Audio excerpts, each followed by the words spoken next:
Greetings, my name is Simran, my candidate number is 0023 and my center number is IN518. Over the last year, my group members and I have discussed the topic of urbanization and sustainable future. In my presentation, I will look at things in a more cultural point of view, whereas my group mates will be looking at it in a more technological and environmental perspective. This presentation revolves around the topic of urbanization and how urbanization leads to a loss of indigenous tribes, and how the loss of these tribes is taking us further and further away from having a sustainable future. In this presentation, we will look at urbanization, the process of turning more into a city in a more destructive point of view. Sustainable future is a future that meets the needs of the present without compromising the ability to meet the needs of a future generation. In this presentation, we will look with a fast-paced world, actually attaining a sustainable future looks harder.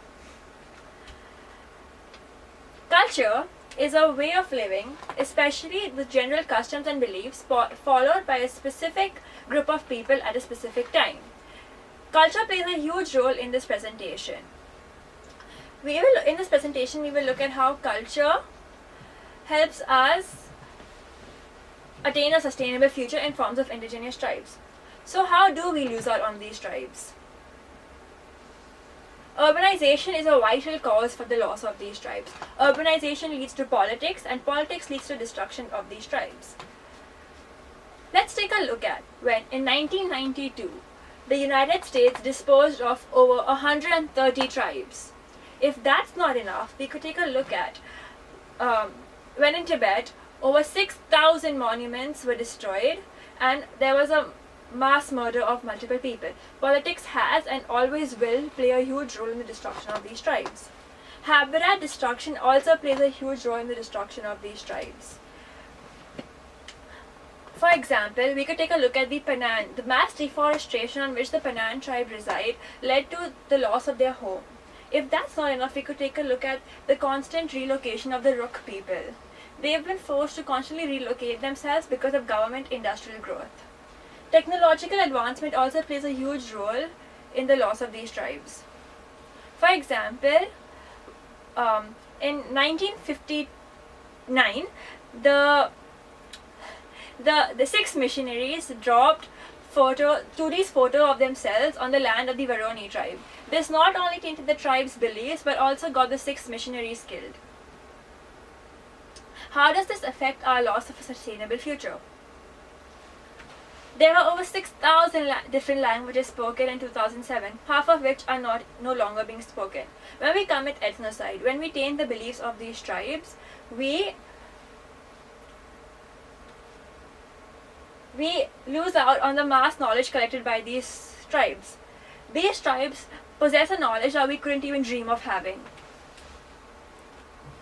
So, what are the effects of the loss of these tribes?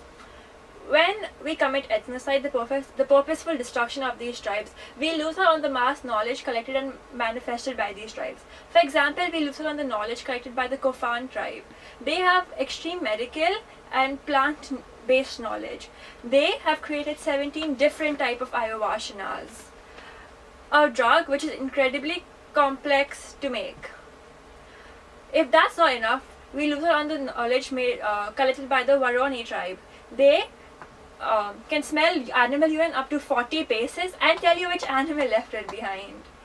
When we commit ethnocide, we lose out on this mass knowledge manifested by these tribes. We lose out on the way of living followed by the Sami or the Vikings or the Kanaras. We lose out on the spiritual knowledge possessed by the voodoo acolytes and the Kogi tribe. We lose out on the art made by the Mamba and the Nagi tribes.